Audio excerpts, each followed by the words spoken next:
तो hi everyone, कैसे हो आप सब लोग। आप सबका स्वागत है हमारे चैनल सक्सेस मास्टर पे।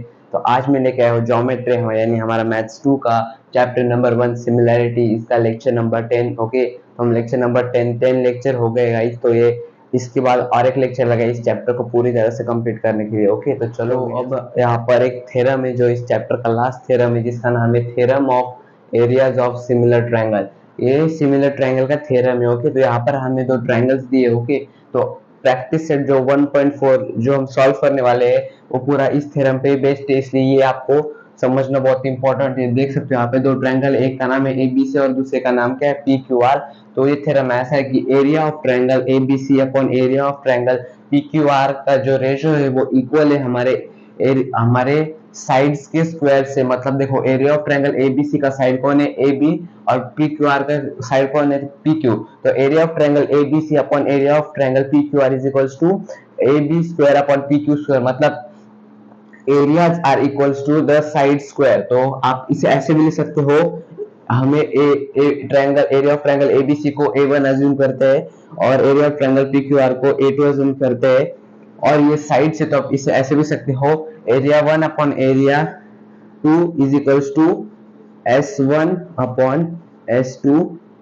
आप यहाँ पर होल स्क्वायर भी लिख सकते हो, S1 upon S2 whole square, side 1 upon side 2 x square. यहाँ पर भी स्क्वायर है, यहाँ पर भी स्क्वायर है, तो हम इसे होल स्क्वायर लिख सकते हैं। मतलब स्क्वायर दोनों पर भी ये यूज हो सकते हैं, तो ऐसे भी लिख सकते हो और ऐसे भी लिख सकते हो। ओके, तो यहाँ पर क्या है, area 1 upon area 2 is equals to S1 side 1 upon side 2 whole square. मतलब एरिया का जो रेशियो है वो इक्वल है हमारे साइड्स के स्क्वायर के रेशियो से। ओके, तो ये हमारे थ्योरम बोलता है। तो इस पर ही प्रैक्टिस सेट 1.4 बेस्ड है। अगर आप वो सॉल्व करेंगे, अभी हम करने वाले, तो आपको ये थ्योरम और अच्छे से समझ में आ जाएगा। तो चलो अब प्रैक्टिस सेट 1.4 सॉल्व। तो यहाँ पर हमें फर्स्ट क्वेश्चन में ये दो ट्रायंगल्स है, उनके साइड्स के रेशियो दिए हैं जो है 3:5।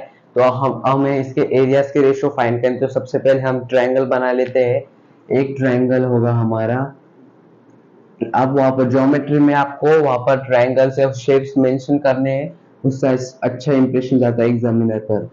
ए बी सी एक ट्रायंगल है और दूसरा रेशियो कौन सा बड़ा है, तो इसका बड़ा है, मतलब ट्रायंगल 2 बड़ा है, तो ट्रायंगल 2 को थोड़ा बड़ा बनाते हैं। ये बड़ा, ओके, तो ये क्यू, ये आर, ये पी, पी क्यू आर। तो S1 अपॉन S2 हमें दिया है, हमें A1 अपॉन A2 फाइंड करना है। तो सबसे पहले यहाँ पर लिखते हैं, मैं वैसे सेकेंड मेथड से लिख रहा हूँ, फर्स्ट मेथड से भी लिख सकते हैं। A1 upon A2 is equals to S1 upon S2 whole square. आप इनका स्क्वायर भी दे सकते हैं। ओके, तो यहाँ पर अब यहाँ पे मेंशन करना है आपको क्या, theorem of areas of similar triangle, similar triangle, theorem of areas of similar triangle। Okay, तो अब हमें जो वैल्यूज दी वो यहाँ पर मेंशन करी। तो A1 अपॉन A2 की हमें वैल्यू फाइंड करनी है।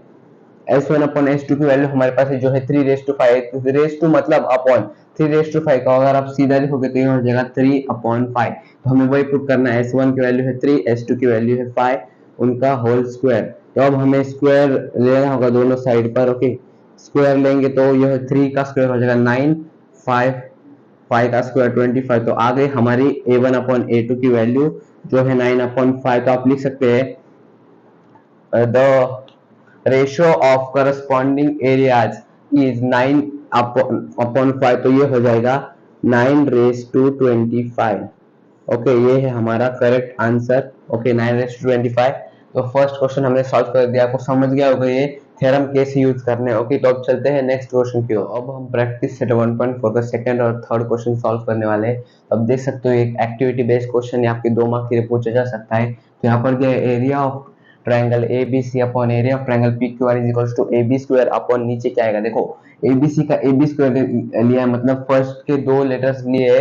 तो अब PQR के भी फर्स्ट के 2 लेटर्स रहेंगे जो है PQ का स्क्वायर। तो ये हो जाएगा PQ का स्क्वायर, तो ये आएगा। और यहाँ पर आगे दिया AB की वैल्यू है 2 और PQ की वैल्यू है 3 और उनका स्क्वायर, तो 2 का स्क्वायर हो जाएगा 4 और 3 का स्क्वायर हो जाएगा हमारा 9। तो आ गया हमारा आंसर 4/9।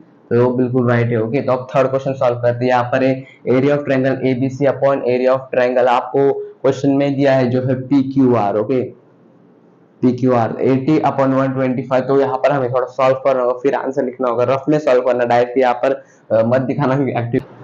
ओके, तो यहाँ पर 80/125 एरिया की वैल्यू है। तो अभी A B upon P Q को पी क्यू का रेशो फाइंड करना है। तो सबसे पहले इसे हम रिड्यूस कर सकते हैं। तो A B upon P Q की अगर हमें वैल्यू फाइंड करनी है, A B upon P Q का एरिया ऑफ स्क्वायर, हमने ये फॉर्मूला इस्तेमाल करना होगा। ओके, तो A B upon P Q की वैल्यू फाइंड करने के लिए देखो 80/125 वैल्यू है, तो A one upon A two ये फॉर्मूला इस्तेमाल करना, ये थ्योरम इस्तेमाल करना होगा। यहाँ पे रीजन लिखना, reason theorem of areas of similar triangle. Okay, ये रीजन आएगा यहाँ पर। उसके बाद A one upon A two की वैल्यू हमारे पास है जो है 80/125 is equals to A B upon P Q का स्क्वायर। तो इसे हम 5 से रिड्यूस कर सकते हैं। 5 1 सा 5, 5 6 सा 30, 5 2 सा 10, 5 2 सा 10, 5 5 सा 25। तो हमारा क्या आंसर है 16/25 is equals to A B upon P Q whole square.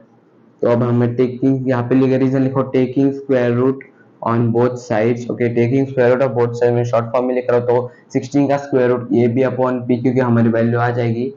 तो स्क्वायर रूट ले, तो 16 का स्क्वायर रूट क्या होगा हमारा 4। यहाँ पर आपको स्क्वायर रूट्स और स्क्वायर लर्न करने हुए होते हैं। तो 25 का आ जाएगा हमारा 5। तो यही हमारा आंसर है, A B upon P Q equals to 4/5 हो जाएगा 4⁵5। तो यही हमारा राइट आंसर है। यहाँ पर हमें इसे रिड्यूस करना होगा, ये इसकी वैल्यू पुट करके, फॉर्मूला यूज करके वैल्यू पुट करके रिड्यूस करके यहाँ पर स्क्वायर रूट लेकर हमारा आंसर आ जाएगा जो है 4/5। इसका स्क्रीनशॉट ले लो। ओके, तो अब बढ़ते हैं नेक्स्ट। अब यहाँ पर हम फोर्थ क्वेश्चन सॉल्व करने वाले हैं। तो यहाँ पर हमें दो ट्रायंगल्स है एल एम एन और पी क्यू आर जो एक दूसरे को सिमिलर है, और क्यू आर की वैल्यू हमें दी है जो है 20, और यहाँ पर लिया है लिखा है 12 into area of triangle L M N, और नीचे है 9 into area of triangle P Q R. तो हमें एम एन की वैल्यू फाइंड करनी है। तो बहुत इजी क्वेश्चन है। तो एल एम एन और पी क्यू आर को सबसे पहले सीधे लिखते हैं। तो ये हो जाएगा area of triangle L M N upon area of triangle P Q R. तो पी क्यू जो 9 के साथ था वो जो 9 पी क्यू के साथ था वो ऊपर चला जाएगा, और जो 12 एल एम एन के साथ था वो नीचे आ जाएगा। ओके, ये हो जाएगा 9/12। तो अभी हमें यहाँ पर स्क्वायर रूट लेना होगा। 12 में शायद यहाँ पर 16 है, 16 बराबर यहाँ पे 16। अभी हम यहाँ पर स्क्वायर रूट लेंगे। तो ये हो जाएगा एम एन, हमारा M N L M N का हो जाएगा एम एन स्क्वायर, और पी क्यू आर का हो जाएगा क्या, हमें किसी वैल्यू दी है क्यू आर। एम एन और क्यू आर की वैल्यू दी है, एम एन की वैल्यू फाइंड करनी, क्यू आर की वैल्यू दी है, इसलिए हमने क्यू आर लिखा। तो 9 का स्क्वायर हो जाएगा 3 और 16 का स्क्वायर हो जाएगा 4। तो इनका भी हमें स्क्वायर रूट लेना होगा। तो यहाँ पर हम लेंगे taking square root, taking square root on both side, taking square root, square root लेंगे बोथ साइड पर। तो ये हो जाएगा एम एन का स्क्वायर, एम एन का स्क्वायर हो जाएगा एम एन, क्यू आर का स्क्वायर हो जाएगा क्यू आर, और ये स्क्वायर रूट, ये स्क्वायर हट जाएगा तो ये हो जाएगा 3/4। ओके, तो M N upon Q R का रेशियो है 3/4। हमें किसकी वैल्यू फाइंड करनी है, यहाँ पर एम एन की वैल्यू फाइंड करनी है। तो एक काम करते हैं, क्यू आर को यहाँ पर भेजते हैं। तो एम एन यहाँ पर रहेगा, क्यू आर यहाँ पर चला जाएगा 3/4 इंटू क्यू आर। ओके, तो हमारे पास क्यू आर की वैल्यू है, तो यहाँ पर लिखते हैं अभी M N is equals to 3/4 into Q R की क्या वैल्यू है यहाँ पर 20। तो यहाँ पर 20 पुट करते हैं।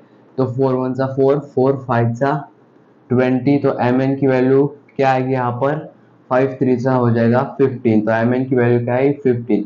आपको समझा, यहाँ पर क्यू आर की वैल्यू थी, हमने क्यू आर को ऊपर भेजा, क्यू आर की वैल्यू पुट करके एम एन की वैल्यू निकाली। तो ये इससे बहुत इजी क्वेश्चन था। ओके, तो इसका भी आप स्क्रीनशॉट ले लो। ओके, तो यहाँ तक ये लास्ट क्वेश्चन था इस लेक्चर का। अभी लास्ट 2 क्वेश्चन बाकी है, वो हम नेक्स्ट लेक्चर में कंटिन्यू करेंगे और फिर हमारा चैप्टर एंड हो जाएगा। तो होप आपको आज का लेक्चर हेल्पफुल लगा होगा और अच्छा लगा होगा। तो अगर आपको आज का वीडियो पसंद आए तो इस वीडियो को लाइक कीजिए, अपने फ्रेंड्स और फैमिली में शेयर कीजिए, और हमारे चैनल सक्सेस मास्टर को सब्सक्राइब कीजिए, और ऐसे हमें सपोर्ट कीजिए। तो मिलेंगे नेक्स्ट वीडियो में लास्ट लेक्चर के साथ, लेक्चर नंबर 11 में। तब तक के लिए बाय फ्रेंड्स।